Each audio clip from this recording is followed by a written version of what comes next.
Good evening. Thanks very much for joining us on India Business Hour. I'm Shireen Bhan. The headlines we're tracking for you this evening. The listed entity will fund the joint venture between Vedanta and Foxconn, says Anil Agarwal expects commercial operations to begin in 2 years. Vedanta will hold 62% stake. Foxconn will hold the remaining 38%. That's the big CNBC-TV18 exclusive newsmaker tonight. Byju reports a staggering loss of over 4,500 crore rupees for FY21. That's more than 19 times of what it was in FY20. Byju Ravindran tells Money Control that 40% of revenue has been deferred to subsequent years due to a change in accounting practice as advised by the auditor. Department of Revenue Intelligence seeks to recover 330 crore rupees from Hero Electric for allegedly evading customs duty. This is the latest problem for the company after subsidy flows under the FAME and PLI scheme were suspended earlier this month. Prime Minister Modi is set to release the National Logistics Policy later this week. It aims at lowering the cost and providing a single point of reference to facilitate trade. India has been very responsible, and despite regulations, we had kept certain windows open to take care of all vulnerable countries. Food Secretary Sudhanshu Pandey defends India's decision to restrict rice exports, says there is no need for any further intervention at this stage. Also adds that edible oil is still not being sold at normal rates. He expects sugar prices to remain stable, even though exports are at the highest ever. Prime Minister Modi is set to travel to Uzbekistan for the SCO summit. He will meet Russia's President Vladimir Putin on the sidelines. China's Xi Jinping is also attending the meeting, but no word yet on a potential meeting with Prime Minister Modi. It's not ethically right to do that. That's my position. IBM's India Managing Director says moonlighting is unethical. Echoes sentiments from industry peers like Rishad Premji and Salil Parekh. Says employees must respect the contract they sign with companies. 8 Congress MLAs in Goa, including the former Chief Minister Digambar Kamath, joined the BJP, reduces the Grand Old Party's strength to 3 in the Assembly. The Pramod Sawant government now has a strength of 33 in a House of 40 legislators. Brands continue to look beyond cricket. Tennis and chess are gaining traction among corporate sponsors. A special report coming up. Well, first to the action on Dalal Street, where the bulls showed resilience, staging a sharp recovery after an early slump. However, the Sensex and the Nifty still closed the day in the red, but the losses were not steep and nothing in comparison to the kind of global sell-off that we saw overnight. Bank stocks led the recovery, with the Nifty Bank Index ending at a lifetime high, and that sums up the market action for the day. In the money market, the rupee weakening against the dollar. US inflation data led to a rally in the dollar index as investors placed bets on the Fed tightening its monetary policy even further. The rupee remains below the 80 mark against the greenback. Meanwhile, India's 10-year bond prices also dropped. The yields went up in trade today. On the macro front, India's wholesale price index has eased to 12.4% in August versus 13.9% in July. The reading is also lower than our expectation of a 13% rise. However, the index continues to remain in double digits for the 17th consecutive month. Food and vegetable inflation rose month on month, while fuel and power witnessed a 10% dip month on month. Staying with inflation in the UK, inflation has eased to 9.9%, breaking a year of upward momentum on the back of lower fuel prices. The August reading is lower than July, when inflation had peaked to a 40-year high of just over 10%. These figures are also better than expectations of a 10.2% rise. The big CNBC-TV18 exclusive newsmaker tonight. Vedanta's Chairman Anil Agarwal expects the company's joint venture with Foxconn to start commercial operations in 2 years. Vedanta and Foxconn will come together to manufacture semiconductors in Gujarat. Speaking exclusively to me, Agarwal said that investments will come from the group's listed entity. Vedanta will hold 62% stake in the joint venture. Foxconn will hold the remaining stake. Vedanta will also set up a display glass unit that will develop a hub for mobiles and laptops. That's the hope and the aspiration, that India can become a hub for mobile and laptop manufacturing. And if that happens, Maharashtra could possibly be a destination. But Vedanta by itself is not going to be getting into the manufacturing business of either mobile phones or laptops.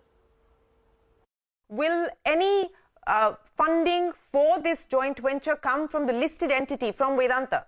Yes, it will be part of Vedanta Limited, and this is the part of Vedanta Indian company, which will be one of the subsidiary, will be executing this project. So could you give us some estimate of the kind of funding that will come from the listed entity, sir, for this project to be taken forward? Yes, and the debt will come, equity will come from this, and debt we will take from the market. When will we move closer to starting the work on the ground, now that the decision has been made in terms of Gujarat being the location? What about any further approvals that are required both from the central government to ensure that you can get started? What are the timelines that we're looking at? All the approvals are in place and they all are doing the final thing, but parallelly we are looking 2 years' time that we should have the product to be out in the market. Well, in 2 years, the product should be out in the market. That's Anil Agarwal, and you can catch more of that interview with him at 9:30 p.m. right here on CNBC TV18. Prime Minister Modi is all set to release the national logistics policy later this week. It aims to reduce the high logistics costs for Indian companies. Sources say the policy intends to bring logistics costs lower and in line with global benchmarks by 2030 and create a single point of reference for all logistics and trade facilitation.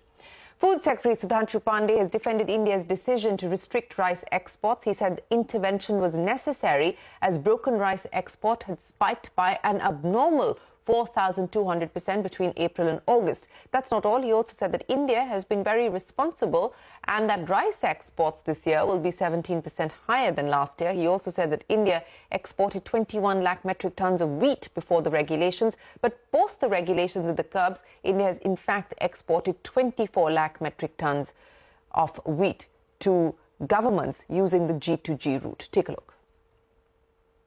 The global supply chains across the world, they have got disrupted, and many countries who used to be traditional exporter of broken rice along with India, they have not been supplying that quantity, and as a result of which the entire push was coming from India. When this price hike also became very abnormal, and therefore this intervention became absolutely necessary. We had exported about 21 lakh metric ton of wheat, and after the regulation we have exported about 24 lakh metric ton of wheat. So and so far we have exported about 45 lakh metric ton of wheat. India has been very responsible, and despite regulations we had kept certain windows open to take care of all vulnerable countries, all our neighbors, and figures very clearly reflect that all those requirements have been very carefully met. Well, that is the Food Secretary saying that for now, the government believes that further intervention is not required by way of restrictions or bans on any food commodity. Shares of Ambuja Cement surging more than 7%, hitting an all-time high after the company said that the board will meet on the 16th of September to consider fundraising.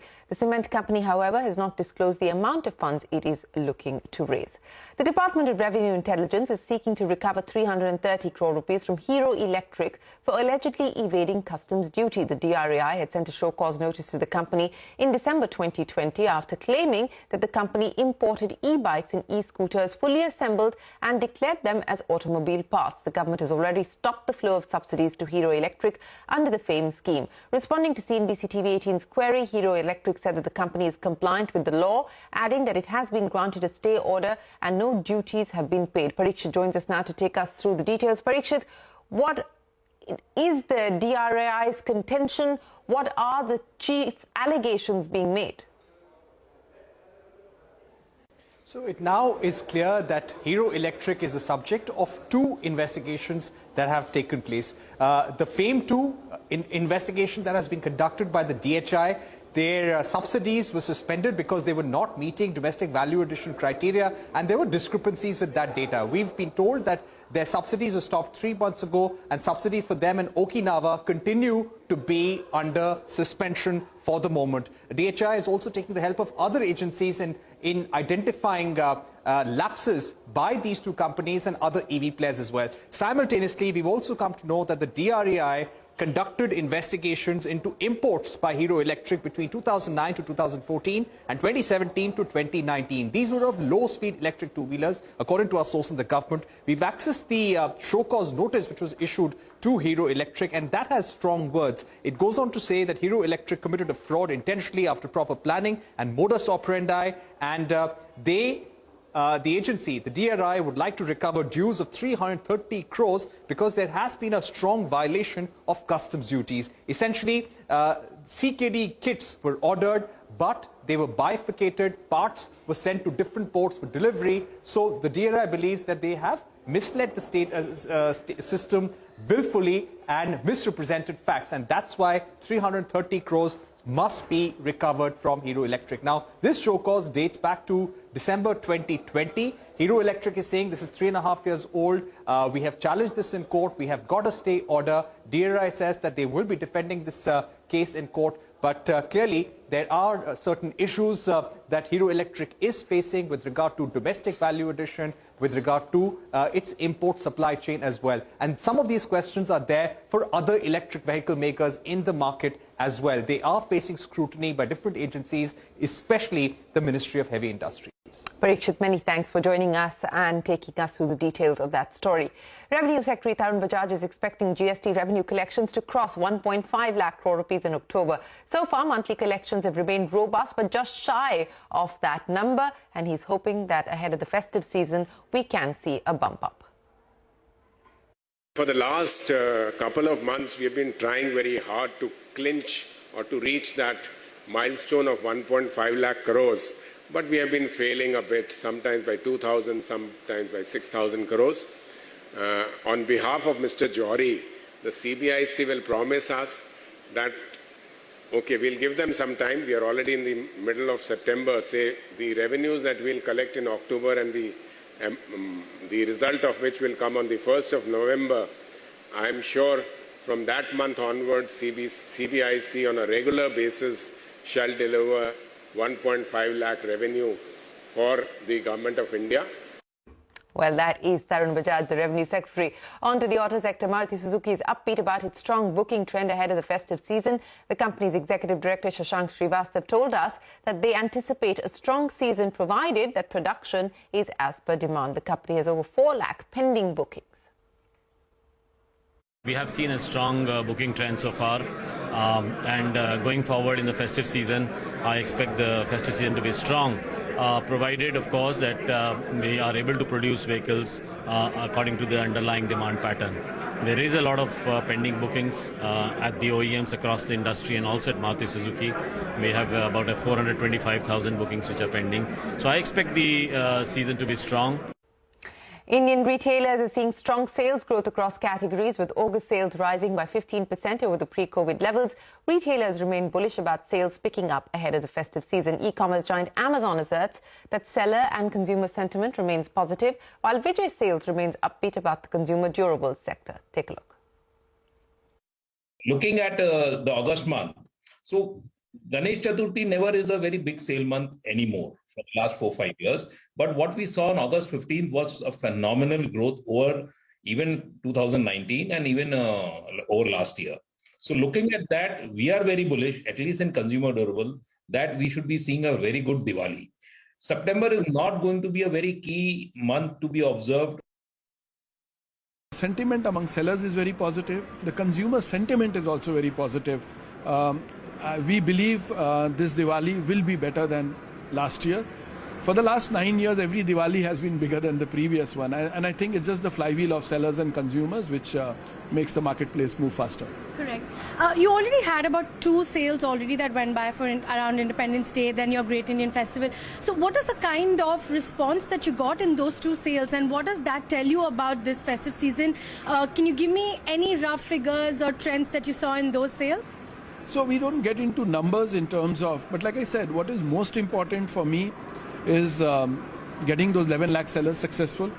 The number of sellers who become crorepati's, the number of new sellers who enroll, and then of course our ability to delight the customers. Well, the market mood ahead of the festive season. EdTech company Byju has seen its losses in FY21 surge past 4,500 crore rupees. This is 19 times more than what the losses were in FY20. Revenue has also declined, and it's declined by about 3%. There has been a change in revenue recognition, which is what the company is saying, and that has been done on account of advice from their auditors. Arundhati Ramanan is here to take us through the details. That's right. Byju has come out with its numbers for FY21 after a year-long wait, and here's how the numbers stack up. In a conversation with Money Control, Byju Ravindran said that the EdTech unicorn's revenues came in at over 2,400 crore rupees, which was a 3% fall when compared to the previous year. However, the company saw a loss of over 4,500 crore rupees, which is a surge of over 19 times when compared to a loss of 231 crore rupees in the previous year. Meanwhile, Byju told Money Control that due to a change in accounting practices, a significant increase in business was not reflected in the revenue figure, and nearly 40% of the revenue was deferred to subsequent years. Byju's Ravindran said, and I quote, "During COVID, we gave streaming access to a lot of our users because of shipment delays, and that had to be changed. The revenue had to be recognized across the period of consumption." And he added that secondly, on account of credit sales, EMI sales, recognition was based on significant collection of that. Revenue was recognized after the completion of collection, and these were the two additional changes that had to be made. End of quote. Remember, Byju's financial results drew a lot of attention as it was delayed at least 4 times, the reason for which Ravindran said was due to 3 factors. First, on account of the fact that the company was unable to travel due to COVID, delaying the audit of some of the companies it acquired. He also stated that the complexity of the acquisitions, as well as a change in revenue recognition that Deloitte requested, caused the delay in filing the results. In the interview with Money Control, Byju Ravindran said that if this can't break us, nothing will. End of quote. Well, now, these were the FY21 numbers. When will the FY22 numbers come out? The company is not in a hurry. Ravindran continued to tell Money Control, and I quote, "We have not decided that yet. Investors and lenders don't care." And speaking objectively, not a single investor has sold their shares in the last 6 months, while some of them are sitting on 50x or 100x returns. End of quote. Well, I don't understand how investors don't care, but anyway, that's the news coming in from Byju's releasing its numbers after a long gap. A quick check of the headlines. Less than 20 hours to go before crypto network Ethereum institutes its biggest software update to date. Major cryptocurrencies and tokens like Bitcoin have taken a beating ahead of the merger, which is being seen as a potential threat to the minor business models and the ESG ranking of investors. A court at the European Union has upheld the antitrust penalty imposed on Google over the Android operating system. The court has trimmed the penalty, though, from $4.3 billion to $4.1 billion.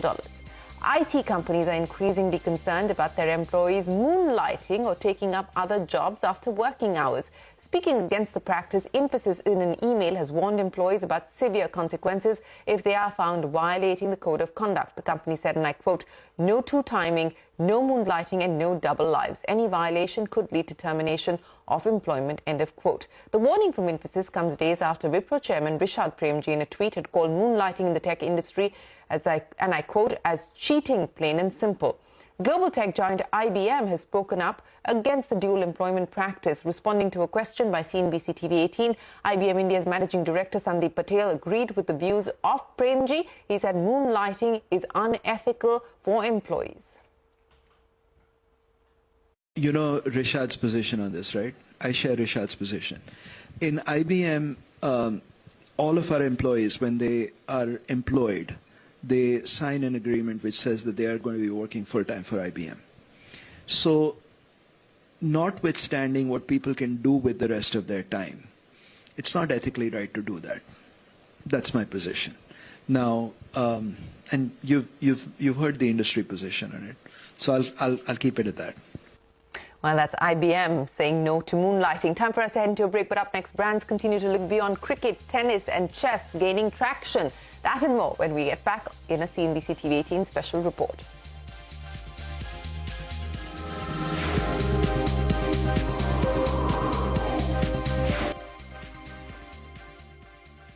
The last few months have seen interest spike in non-cricketing sports thanks to India's medal tally at the Commonwealth Games and a spate of international events being held in the country. As another one of these sporting events gets underway in Chennai, Jude Sanith reports that big brands are throwing their hat into the sponsorship ring. The Chennai Tennis Stadium is buzzing with frenzied activity as it's all set to host the city's first WTA event, the Chennai Open. From Canada's Eugenie Bouchard to Alison Risqué, big-ticket names will take to these courts, serving up Chennai's first taste of women's tennis. Off the court, sponsors are lining up to put their money where the tennis is. The Tamil Nadu government's 5 crore rupees sponsorship has been followed by 1 crore rupees from Tata Consultancy Services, and many other brands including Thomas Cook and the AVT Group have made smaller commitments. The biggest businesses in the B2C space are obviously outbound travel, which is overseas, and of course foreign exchange. Both of these typically cater to the slightly upmarket, more affluent Indian, and tennis is a sport that has huge affinity in that segment. They get tremendous mileage from it by way of television and streaming worldwide, more than any other sport, I should add. So we are in over 150 countries by the time the television is ended, and not many sports can say that. While Chennai is gripped by a bout of tennis fever, it has been a prolific few months for Indian sport in general. Just weeks ago, India played host to the World Chess Olympiad, which saw 1,700 players participate. The country also took home a whopping 61 medals at the recently conducted Commonwealth Games. This is good news for players looking for sponsors and sponsors looking for better visibility and brand building associations. The pool could well widen beyond cricketers and cricket in its many formats. That's partly down to India winning big in these sports. The Indian squash trio of Deepika Pallikal, Joshna Chinnappa and Saurav Ghoshal took home golds and bronzes at the World Squash Championships and Commonwealth Games, and the Chess Olympiad saw India bag a total of 9 medals, including a historic bronze by the all-women team. And brands are recognizing that cricket is not the only sponsorship-worthy sport out there. We have momentum. A lot of people have been exposed to the game. There's still some chess fever. On top of that, we have this wonderful Tata Steel chess event in Kolkata. So nice traditions building up everywhere. Cricket is God here and everything else comes second. But as you said, we are seeing with social media and television spreading to so many new areas of sport, even rural sports. I think there is an opportunity. Experts say it's a start. And for many sports and sports people, it could well be the dawn of a new era. As India works on ironing out wrinkles with the FIFA and the International Olympic Committee, and more sports and athletes find sponsors, chances are we're in for a lot more international sporting action and more world-famous sports stars. In Chennai, Jude Sanith. The big global story from London, thousands thronging the streets around Buckingham Palace for a procession taking Queen Elizabeth's coffin from Buckingham Palace to Westminster Hall. The coffin of Britain's longest-serving monarch, who died last week at the age of 96, arrived at Buckingham Palace last night. Her funeral will be held on the 19th of September. Indian President Draupadi Murmu will attend the funeral. Our colleague Sanjay Suri gets us a sense of the Queen's final journey across Britain over the last few days.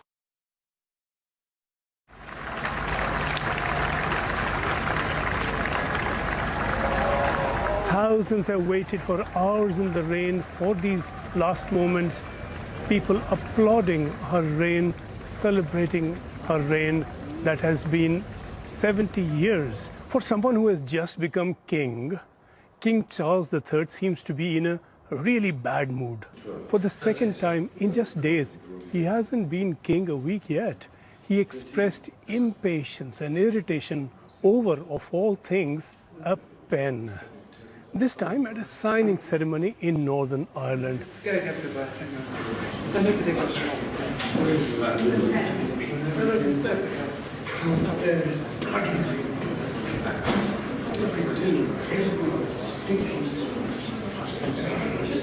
The Queen was never for a moment seen as rude or impatient in 70 years. The King has now done this twice in 4 days. We've all seen the large crowds at the Queen's funeral in Scotland, but these are not necessarily just about grief and mourning, because in these could lie political signposts for the future of Britain. The Scottish National Party, together with the Scottish Greens, who are in government, want Scotland to break from England. They want Scotland as an independent nation to join the European Union. A poll last year found that 60% of Scots do not want the monarch. A third said the death of the Queen would be the right time to make a change away from monarchy. Explosive questions have arisen about the continuation of Northern Ireland as a part of Britain, about the kind of continuation. It was all a free-flowing ease when both Britain and Ireland were a part of the EU. Now Ireland is in the EU, Britain is out. An agreement with the EU meant certification of goods arriving into Northern Ireland in Britain itself to avoid a physical border between Northern Ireland and the rest of Ireland. The Protestant Unionists, who of course want union with Britain, opposed this, and now for the first time, that's a problem because Catholic Republicans are the majority in the Northern Ireland Assembly. King Charles will of course have emphatic support from the Unionists. The danger now is the differences with the Catholics, how far those will be raised again and to what effect. And that's it then on this edition of India Business Hour. From all of us here, goodbye. Thanks for watching. Stay tuned. The news continues on CNBC-TV18.